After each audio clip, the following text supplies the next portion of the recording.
Listen up or run for cover. Dropping knowledge from the people who have it to the people who need it. The real Brad Lee is dropping bombs.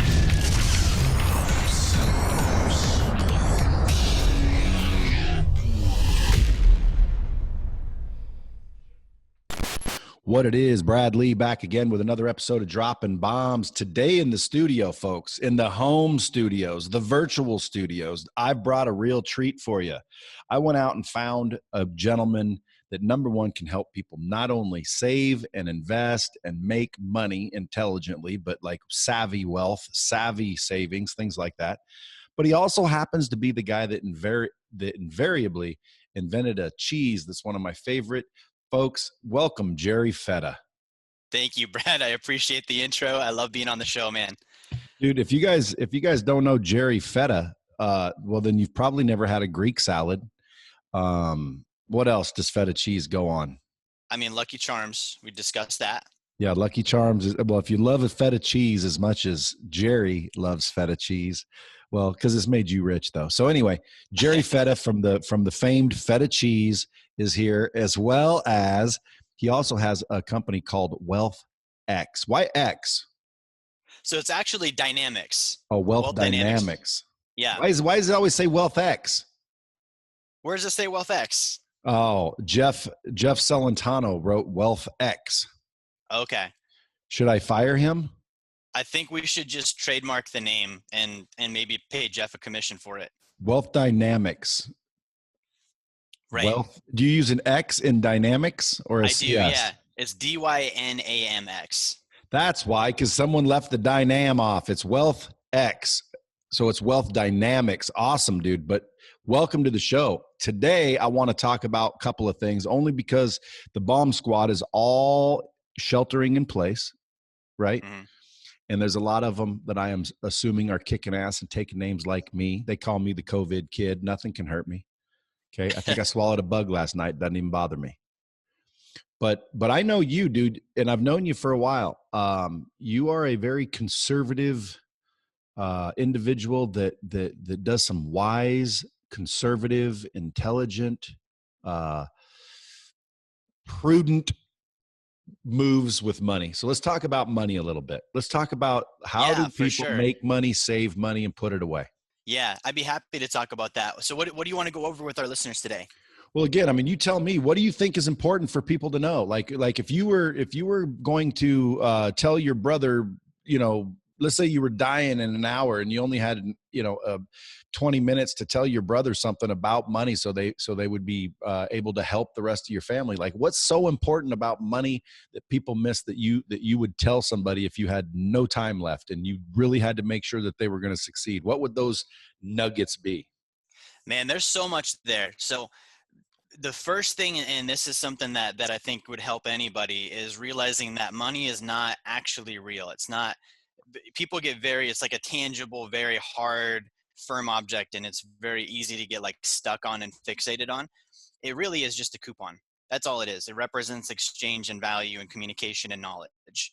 And so if somebody can kind of unlock their mind off of this, it's stuck on, I have to have these pieces of paper and these numbers in my bank account. And instead they can focus on, where can I get knowledge, value, and exchange, and just make that my thing. Money just starts showing up. Like, that was the biggest thing for me when I realized that it's all about adding value.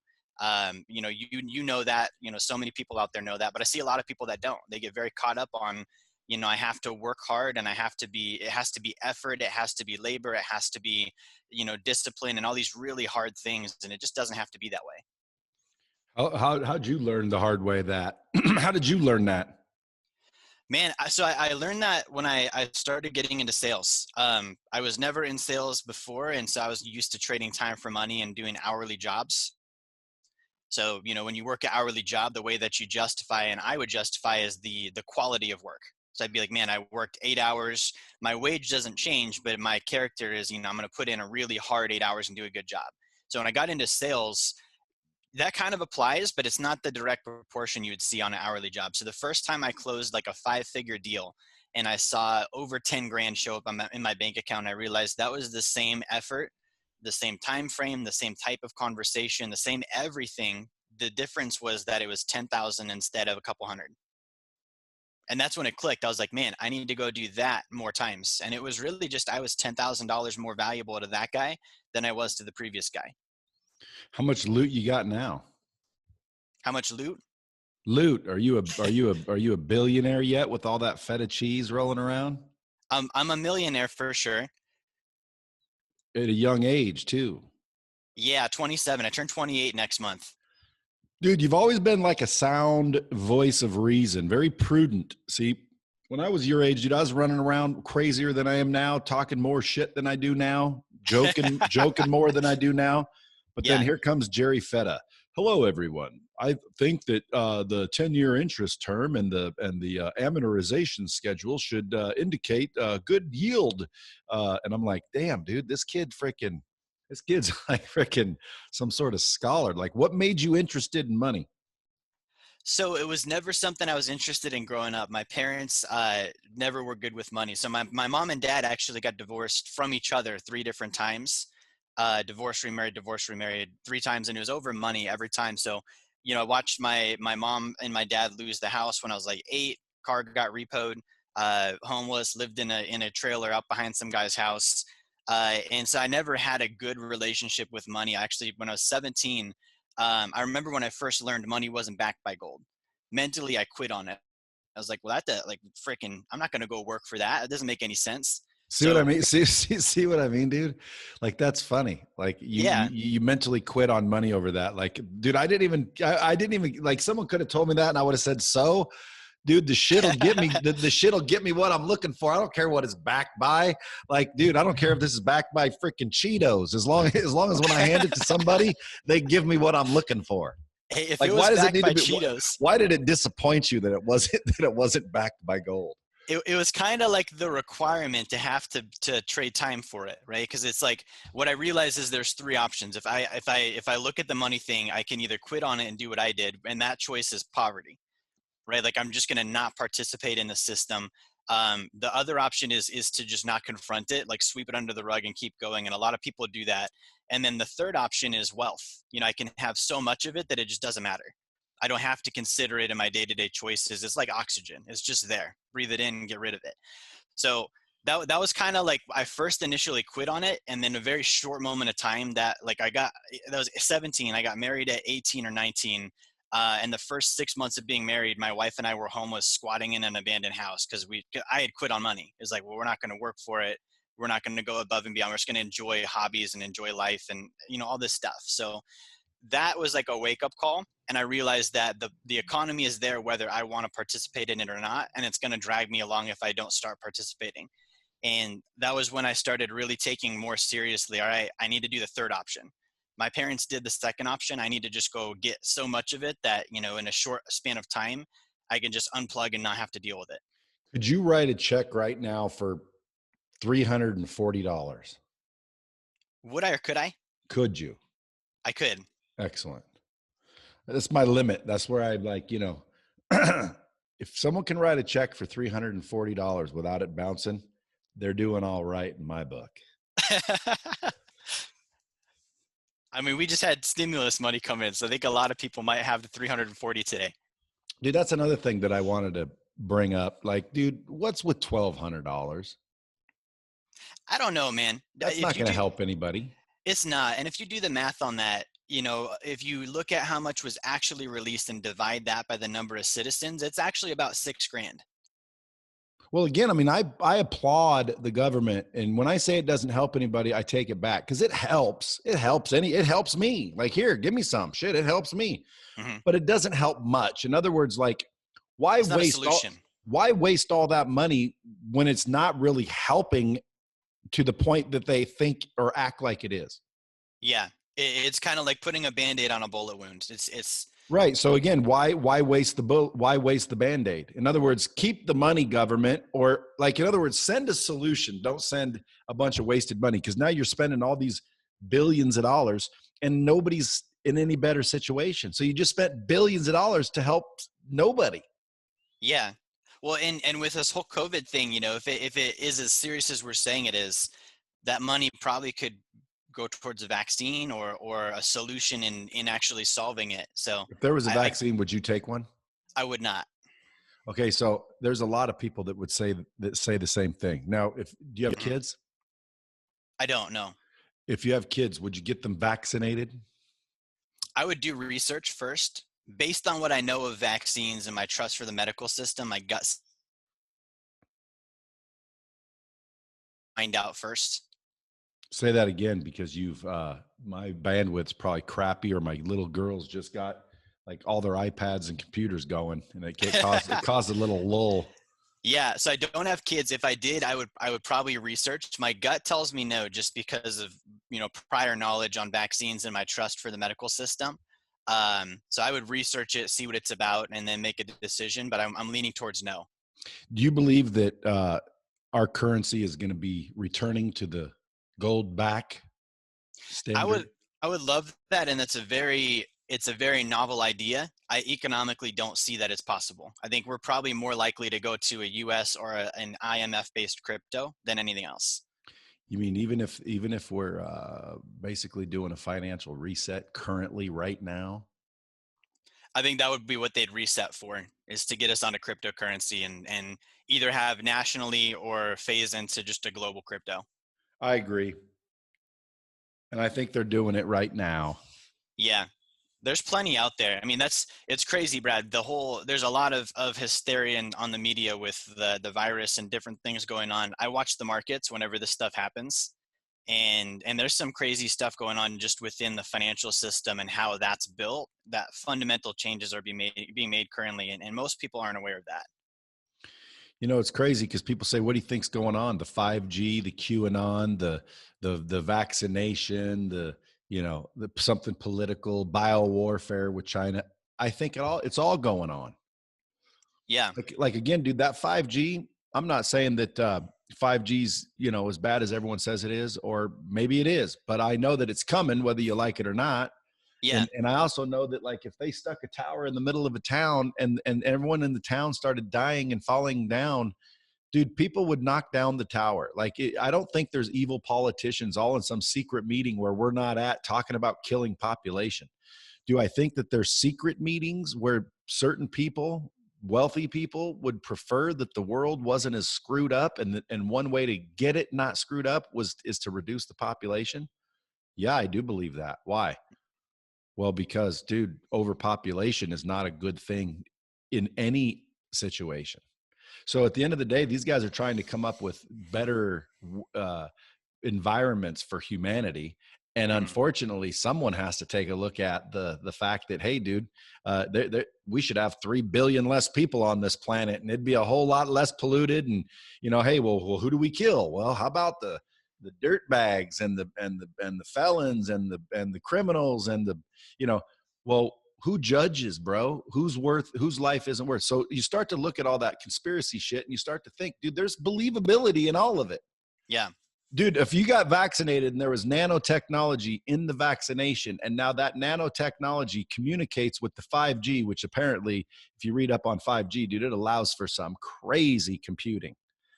So realistically, if I put a nanotechnology vaccine in Jerry Fetta, I can now hear and see what Jerry Fetta hears and sees. Okay, now if that were the case, dude, can you imagine how safe this earth would be? Everybody's like, well, that's an invasion of my privacy. Like, dude, I'm not doing or saying anything that the government can't hear.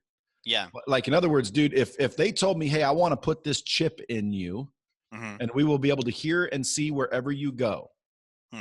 As long as I realize that data cannot be manipulated, which blockchain means that it won't be manipulated. So at the end of the day, as long as the data is not manipulated, I'm okay with it. Do you know why? I'm not doing anything wrong. I'm not saying anything wrong. People say, dude, if you have TikTok, China can check you out and see what you've went and where you've went. And I'm like, so what? Why do I care that China knows where I've been? Yeah. Like, dude, you're trying to hide from China? What are you doing? So, dude, think about it though. A murder happens. Jerry Fetta gets framed. Government logs on. Jerry Fetta was not near that person when their unit went down. Mm-hmm. The person that was near that person when the unit went down was this person. Here is the recording from the experience. Here is the vision of the person that was doing the murdering. Here's the person vision that got murdered. And we know everything now. There's no more bullshit. Wouldn't that be great? I mean, that's a spin you could put on it. I could see that side of it for sure. Dude, that would just be fantastic where, dude, all crime goes away or courts go away. Because, dude, you either did it or you didn't do it. That's what I mean by no manipulation. Yeah. Like, dude, you sitting there talking with your wife for 7 years and nothing happens. Great. No one pulls up the record. But the second you have a domestic violence and your wife says you hit her, no, ma'am. He did not hit you. You were spitting on him. You were calling him names. You said he had a little dick. You said you said you banged his friend. He did get mad, but he did not hit you. Now you're going to jail for false accusations. Yeah. Now, and you're just sitting there like, normally, dude, without the chip, without the surveillance, without the 5G, you would have went to jail because they would have believed her. Yeah. There's that whole Me Too thing. People always ask me, what about Me Too? Yeah. I'm like, dude, listen, I know that there's dirtbag, scumball, prick, pervert weirdos out there.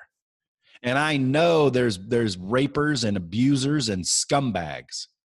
But I also know that there's some girls that use the accusation to hurt someone that jilted them or didn't have interest in them or whatever. So, dude, you can't just believe somebody these days. Right. But when the whole Me Too movement, it's like, I forget where I was reading it, but they said, you have to believe the woman. Mm-hmm. Dude, I know for a fact there's been women that have lied about it. And I know for a fact there's women that have told the truth about it. So this chip would eliminate all that stupidity. Did you rob a bank? No. Yes, you did. Were you there? No. Yes, you were. What'd you say? I said this. No, you didn't. Like, dude, I think it would be awesome if everybody knew that everybody knows what you say, do, go, think, and everything. Well, we'd give up our privacy. Dude, why do you need privacy? What are you doing wrong? What are you saying? What are you thinking? What are you contemplating? What's the problem? You're thinking, dude, what's this got to do with making money and Wealth DynamX? Well, I mean, I see what you're saying. So tell me what you think about this scenario. So if they link that chip to a currency, right? And that currency is tied to whatever currency is tied to, which is taxation, the ability for the government to have a piece of my income. If I decide I don't want to use that currency, basically that chip can determine whether or not I'm able to do business with people. I can almost get exiled. They can No. That's, again, to me, that's not necessarily what I'm saying, because that's the mark of the beast. I don't know if I would call it that, but yeah. So, no, so dude, I think the Bible talks about a mark of the beast where you will not be able to buy nor sell without this mark. Mm-hmm. So, dude, a lot of people are saying that's what the chip is, or that's what the barcode is and stuff like that. And it's like, dude, look, number one, I'm not a big religious guy, but I can tell you this. If I accept the mark of a beast so I can survive and my God wants to put me in hell over it, dude, that's not a very cool God. He's the one that put me here. What am I supposed to do? Like starve, live off the land? By the way, it doesn't say do not accept the mark, I don't think. I'm going to go investigate after this episode. However, what I'm looking for is, let's get back on money, because otherwise people are going to listen to this, they're going to be entertained and they're going to laugh and they're going to, think, wow, that was a crazy freaking episode, but they're not going to learn anything. Yeah. So real quick, we can bullshit at the end. Jerry Fetta, what should people do that are sitting at home that have maybe $10,000? How should they invest it? What to invest in right now in this volatile market? So if I have 10 grand right now, the first thing I'm looking at is knowledge, right? Like if I do yesterday, someone could have done oil stocks and killed it. Like definitely, but that's not a repeatable action. As soon as this quarantine is done, that's done. And whatever I've done. What do you mean what's done? Why could I have made money in oil? It dropped. How would I make money? So if I go down and I buy oil stocks now while it's dropped, because it's back up to, I think crude is at 13 or 17 a barrel right now. What was it yesterday? Yesterday it was like 7 or 9. The day before that, it actually went down to about $1. Okay, so if everybody that day would have put every dollar they had, would it still be 13? I think if everyone went in, it probably would have went a little higher, just because of market displacement. If everyone gets in your swimming pool, the water is going to go up. Okay, so that means it would have been $18 and everybody would have got rich. Yeah, and that's awesome. However, that doesn't help me long term. I can't go do that again. You don't need to do it long term. You need to do it a couple times short term and then stick that money in some long term. Yeah. So I mean, most people, if they had 10 grand and they did the, $1 to $18, that's great. I don't think the average person has the know-how to keep that money and go do it again. Just like stimulus checks, I would bet most of that $1,200 is spent now.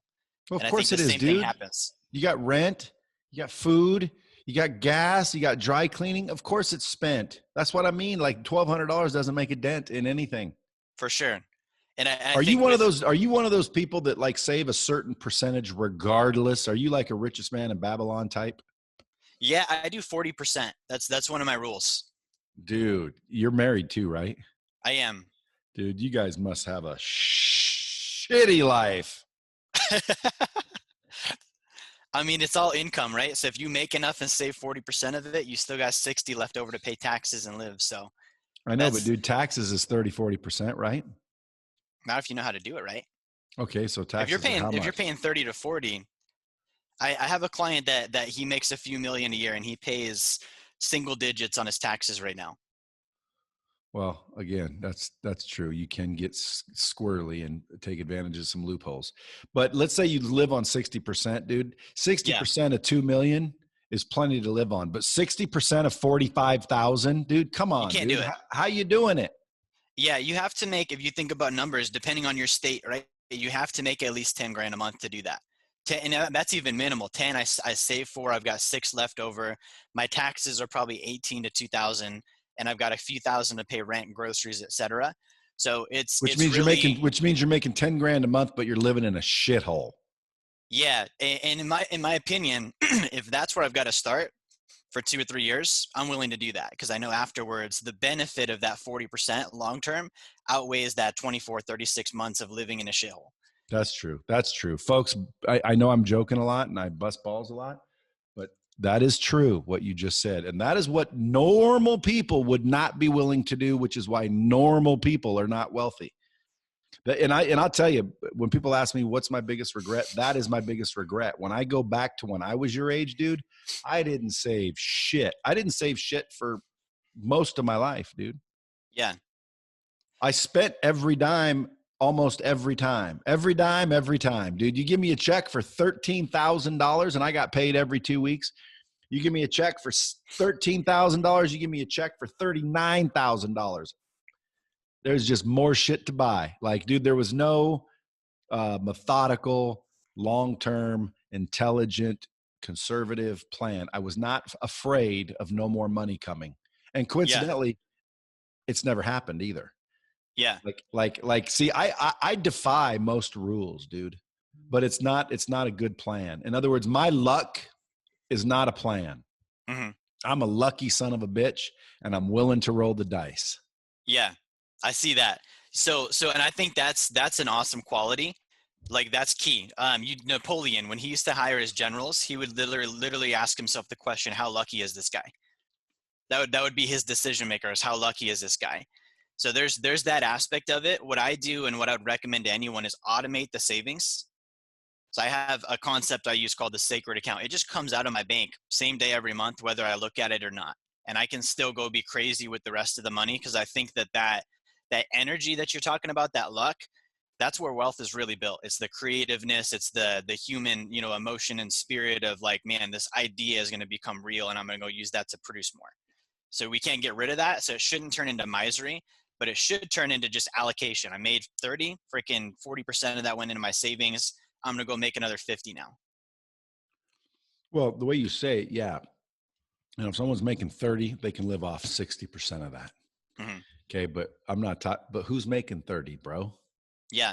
It's an increments thing, right? So yeah, but dude, you're making the average person out in the world. What's the average income?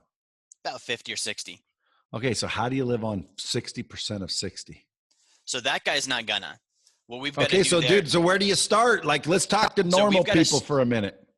For sure. So the main problem and the most typical thing I see is for the average family, they're giving more than 40% of their income to financial institutions, car payment, mortgage, taxes, 401k, etc. If we can work on reducing that, someone could save 40% of their 60K and still have money left over if they weren't sending money out to that stuff. So that's where when I'm working with the average family, and that is a lot of my clientele. I'm not the let's only work with top 1%ers. Like they got there, they don't need my help. So I'm looking at how do I take that guy and get him to the point where he can do that. So let's start at 5 or 10 or 15%, and let's work on getting rid of all this other stuff so that I am financing my own things and I'm paying myself instead. And now I can start to incrementally work up because I'm cutting those out, and I'm also then increasing my income. I've still got to know how to sell. I've still got to have control over my income. I've still got to do something to increase the top. And then I've got to cut the bottom out on expenses where it's going to institutions that are getting wealthy off me, could be going to me instead. 2 questions. Yeah. Number 1, are we clear for takeoff? We're clear for takeoff. Excellent. Number 2, are you a minimalist? I'm not a minimalist. So if I came to your house, do you splurge at all, or like, are you like some dude that like, you got like millions of dollars in the bank, but you're telling the wife, hey, there's 20 cents cheaper gas 2 miles away. Let's get over there. Yeah. So no, I mean, so I have a Beamer. I've got, some nice things. I'm not a minimalist. I look at opportunity cost. If I spend this money on this thing, where else could it go? And which one would I rather have? And that's more just priorities. So, we eat out most nights. Our restaurant bill is higher than my grocery bill.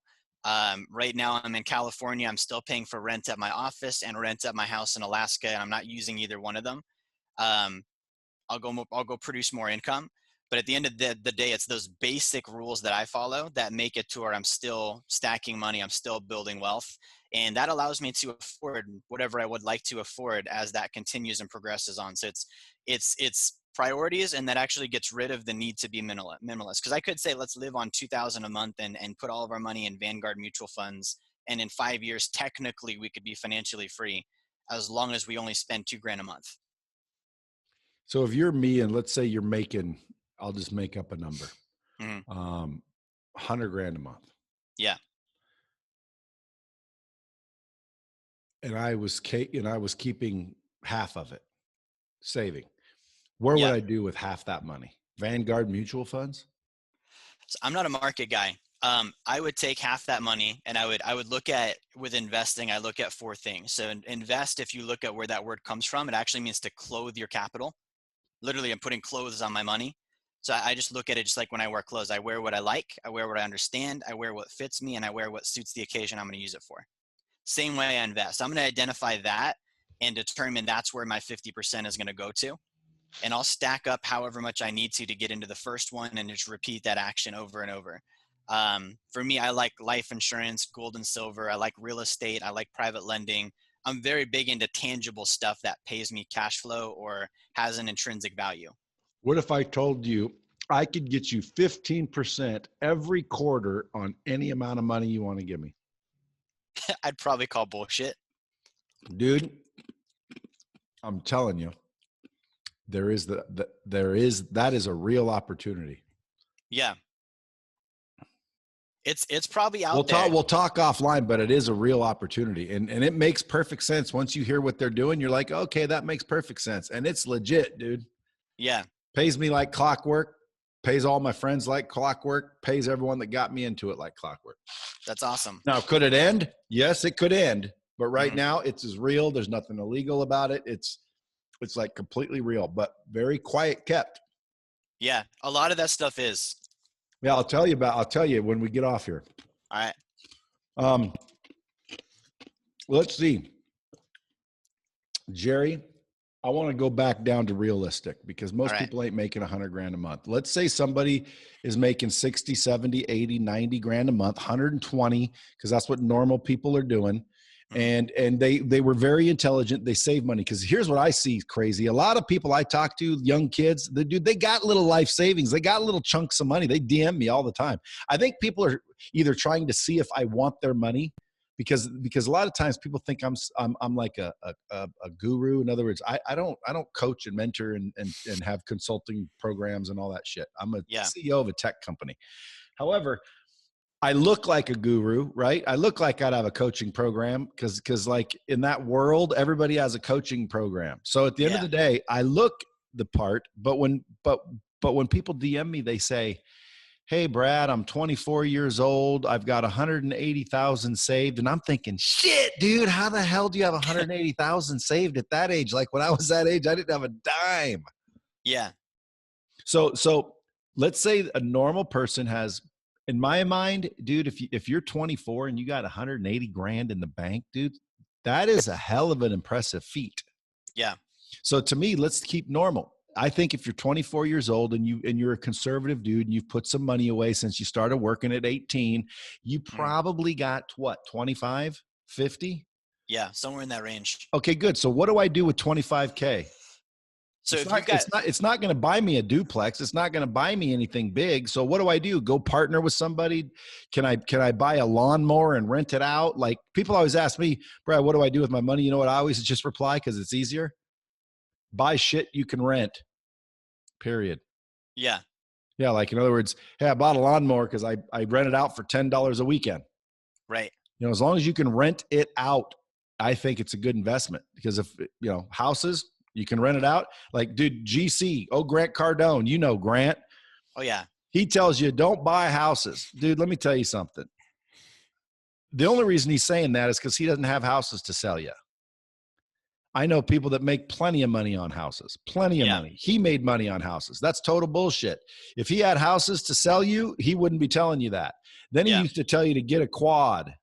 And then he wanted you to invest with him. So guess what? Now you better buy 16 units or better, knowing Yeah. that, not a lot of people can buy 16 units. So might as well give it to Grant. But dude, all conspiracy theory aside, with old Grant Cardone, anything that rents, that's basically who got me to understand that whole cash flow is Grant. So he's Mhm. pretty smart when it comes to cash flow, don't you think? That's his thing. Yeah, for sure. With Grant, I have the mantra that I look at. I say, do as he does, not as he says. I look at what's he actually doing, and I'll follow that. And that's with any wealthy person. Warren Buffett does the same exact thing. People watch Warren Buffett on YouTube and put it in the S&P 500 and leave it there, and then you look at Warren. He stays in cash till stuff like this happens, and then he goes and slits people's throats and takes their company for pennies on the dollar. And he doesn't say do that. That's what he's doing though. Gary V, he said, don't create content, document. Yeah. So I started documenting, and now my social media is blowing up. Yeah, that's smart. Yeah, again, I mean, Gary tells you, dude, don't do what I tell you, do what I'm doing. Right. I like old Gary V. I like these gurus. Back when I was a kid, dude, I didn't have any gurus, or I didn't notice them, and I didn't know to seek information. Very important that we do that today. So I think I keep interrupting you. So I got 25 grand. What do I put it in? So if I'm 24 years old and I've got 25 grand, the first thing I'm looking at is what got me there, and can I reinvest in that? If I'm in sales, I'm going to probably get on something that helps me increase my sales. Like just repeat the successful action and reinforce it. That's one of the problems with building wealth is people will do one thing and it works. And then we get the mindset of, okay, great, I did that. I'm done with it. Let me go find a new thing. And it's like, well, no, that worked. So let's not overlook that. Let's go back and see, can we milk that even further for what it has? And if I put capital into it, does it grow even more? So that's my first move. And that's usually going to look like some form of knowledge or personal development or training or expertise that I gain that just makes me more able. At 25K, if it's not that, I'm probably going to try and stack it and get to 50, just because I know at 50, my investment world opens up a little bit more than it does at 25. That's kind of a conversation of timeline. Is that a long game for me to get there? Or is that a couple years out? If it's a couple years out, I'm just going to wait it out and get there. What if you're at a dead end job? You can't put any money away, really, dude. I mean, I got to eat. I got a $900 apartment. Yeah. I got a free car, but dude, gas, I work across town. I got to pay insurance. I had a DUI when I was 18. So now, pretty much, dude, I ain't got no money left. What do I do? So I was there minus the DUI. I worked at a pizza job when I was starting my business up. So if I'm that guy, first things first, I'm going to save something. I don't believe anyone that says I can't save anything. That's just a mentality. So I'm going to try and save something, even if it's $1, just so I can prove I'm doing it. And then I'm looking at how do I take my spare time right now? Because I don't think it's smart to leave the income source yet. Like it sucks, but that is paying my bills. I'm going to take my weekends and my evenings and turn that into a business. And then once that takes over the income I'm producing at the job, I can cut ties and go do that full time. So it's a transition factor. And again, it comes down to getting knowledge, having value, and then just exchanging and doing that in the time that I do have available. What are you doing in LA right now? Doing some training with my team. We came down here about a month and a half ago. Me and all my employees did. So we're sticking it out. We figured we'd rather be quarantined in LA than Alaska. Right now, there's more to do down here in a quarantine environment than there is up there. Aren't you guys locked down tight down there? It's not as bad as they make it sound on the news. Things are pretty locked down. A lot of stores and restaurants are closed, but people are still walking around, going places. There's still traffic. So it's definitely not normal LA, but it's not like we're quarantined and being held up in our rooms. If you could share anything you want right now with the world, what would that be? If I could share one thing right now, I would say right now, look for ways to produce income. Whether that be online, Zoom, freaking incredible right now. If you're in sales, you can do all this stuff on Zoom, Forex, like whatever you've got to get into, and it's going to be learning, but you've got time to learn right now. So, don't binge Netflix, don't be on social media watching COVID and 5G and all. Like, go find ways to increase your knowledge and turn that into some form of income. And if you do it right, it might be something that you do even after the quarantine is done. It could be life-changing. That's true. There's a lot of people out there right now that are getting forced to maneuver and they're not comfortable and they're not happy and they're scared, but they'll maneuver into something that'll be the rest of their life. Yeah. Where are you at right now? Why does it look like you're standing in front of a movie theater curtain? So I'm in my hotel room. So I've got sitting on the bed, I've got the window behind me here. Oh, it's a hotel curtain. I'm like, dude, what is he like? Are we getting ready to is he going to open up and see a stage right there? Or what's up? Just pop a real quick podcast. How can the Bomb Squad follow you? So you can follow me on Instagram at Jerry Fetta. That's 2 T's, not one. Twice as good as the cheese. You can also check me out on you like that, huh? For those of you listening, Brad, every time we speak, he's got 3 or 4 new jingles for Fetta. So you can follow me there. You can also go to my website, jerryfetta.com. If you go to jerryfetta.com/info, there's a free infographic that actually gives step-by-step how you can start to build some financial security and wealth. Can anyone not invest with you, but like follow your investments? Does anyone follow my investments? Like, no, like, dude, like I got a little money laying around. What should I do with it? And I'm thinking, well, shit, why don't I just follow around what Jerry does with his? Like, what are you doing with yours? Can I just follow your investments? Yeah, so you could do that. Like I said, it goes back to those 4 things. Like, check out, do I like it? Do I understand it? Does it fit me? Does it fit what I'm going to use it for? Yeah, but that's too much, dude. Can I just say, hey, what's Jerry doing? You could do that. My opinion on that is that's a very low level of responsibility. Not if you trust the person that's doing it. There's trust, but there's also trust and verify. Yeah, but right? Like Warren Buffett, like for example, if Warren Buffett told me, Brad, here's what I did with my money today. Yeah. And I followed Warren the whole time, guess what? I'd have done all right. Yeah, you'd have done all right. Now, some of the moves Warren does might be moves that you can't do at the level you're at, or I can't do at the level I'm at. So in theory, you could do that. A lot of people do that. You haven't checked the Forbes list lately, have you? Who's on the Forbes list right now? Me.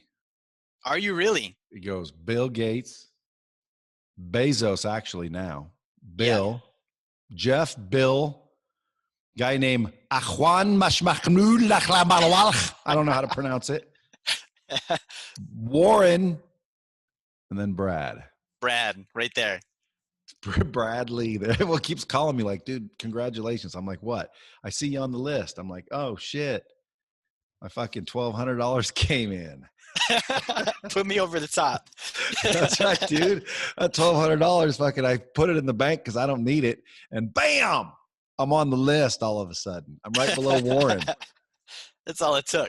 Dude, when are we going to see Jerry Fetta on the list?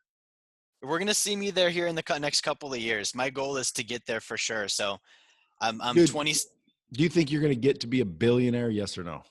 That's my goal. I'm going to do that in my lifetime for sure. And are you going to help people get there or just be a greedy old prick from Alaska? I'm going to help people get there. I mean, if it wasn't for content like you and Grant and some of the guys that helped me, I wouldn't be able to get there. No one in my life was teaching me about money. No one in my life was showing me how to sell, how to build a business. So for me to know that and to not share that, like for me, that's unethical to myself. I think that's actually going to hurt my reproduction of it. And it's also unethical for me to not have the flow back to other people and help them do the same thing. I agree. Can you grow a full beard or no? I can, yeah. I had one a couple of years back. It got long as the Alaska look. Yeah. So do you like just the shadow? Cause like, see my shadow now, it's getting kind of gray. It's like, dude, I'm wondering if I should just like lose the shadow now. I think the shadow is a good look. But my thing is it gets to a certain point, you get that itchy, like two weeks or so of itchiness. I just can't get through the 2 weeks. I just keep it right before it gets itchy and then cut it. Yeah, me too. Well, dude, listen, I appreciate you coming on to the show. I appreciate what you're doing out there for the folks. Bomb Squad, if you want to find Jerry Fetta, you go to jerryfetta.com, right? 2 T's, twice as good as the feta cheese. There you go. Okay. Follow him on Instagram at Jerry Fetta. Yeah. Yeah. And ultimately, man, do what he's talking about. I know I make light of certain things, but I tell you right now, dude, he ain't wrong. And how old are you? 27? 27. Yeah. And you're already a bona fide, or is it bona fide? How do you pronounce it? I think bona fide sounds fancier. Bona fide sounds better than bona fide because nobody wants to be bona fide. Bona fide sounds like you got did. Yeah, it's like, it was a bona fide nightmare. But it's bona fide that you're a millionaire at 27, which is a pretty damn, commendable achievement. At least when I was young, dude. Like, dude, I didn't know anybody in the 20s that were millionaires. Everyone that was a millionaire was an old gray-haired fucker, hunched over. The young millionaires were like, the movie stars or celebrities. There were no like millionaire neighbors that were 25, 30 years old. It was never the case. Yeah. I think billionaire's the new millionaire. I think so. Yeah, because right now, dude, in the same breath saying that's pretty impressive, it ain't that damn difficult anymore, is it? Yeah. No, and it's one of those things that when you look at it, like it was a status quo back in the 80s. When you look at inflation, like it's not the same number. And being a millionaire, there's a lot of stuff I still can't do. So it's not a finish line by any means. It's cool. What can't you do, dude? I couldn't go buy a jet. I still can't. Yes, you I could. still can't. I mean, with that attitude, I could. No, you can. Not the jet I would want. I couldn't buy a big. I mean, I could probably buy a small plane or something of that sort. No, you can buy a fucking G2, dude. I'm telling you, like a G200. Mm-hmm. You can buy a seriously nice jet for $1 million or $2 million. Yeah. But at that level, that would be my only thing. I'd have to liquidate everything and put my net worth. No, you wouldn't, dude. They finance those just like everything else. I know people. I don't know if I'd finance the jet though. I know, but I mean, I know people that have jets and they're not as rich as you think. Like I could go buy a jet. The problem is the maintenance and the hangar and the gas and the pilots and the ongoing, whacking the balls. Like, dude, like buying the jet's one thing, dude. Running the jet is a whole nother. Yeah. How many times do we take it places? Yeah. I mean, we don't travel enough. The time to buy a jet is when you need to be in 4 or 5 different cities on the same day. Yeah. To collect a check or make some money. That's when you need a jet. You need a jet to basically increase your time. So like if I got paid, for example, $25,000 a keynote, and I could literally be booked all over the United States on the same day, I can't get there commercially. It would make sense to fly around in a jet. It would make sense. The jet would be financially prudent. But I don't fly around that much. For me, a jet would be financially foolish. It would be ego. Oh, look at me. And not only that, dude, if you want, you charter a jet when you want to fly private. Yeah. Because flying private, boy, I'll tell you, dude, that's first class. Like when you fly first class, people are like, get a first class ticket. Dude, there's no such thing as first class on a commercial airline. Yeah. It's just better than coach. That's what they should call it. Better than coach. You don't need a chiropractor when you get done. Yeah, like I fly better than coach. Because, dude, first class is private. Anyway, I'm chewing ice. I'm watching my wife walk around here in her panties, picking up towels and what have you that I've left from the pool. And my kids, I get to see them every day, man. Remember, folks, the COVID crisis is only a crisis if you look at it that way. Until next time, share this out. Make sure everybody follows Jerry Fetta. Hit him up, #Bomb Squad, Jerry Fetta, folks. And Jerry, as always, man, appreciate you coming. Folks, share this out. And until next time, keep it real.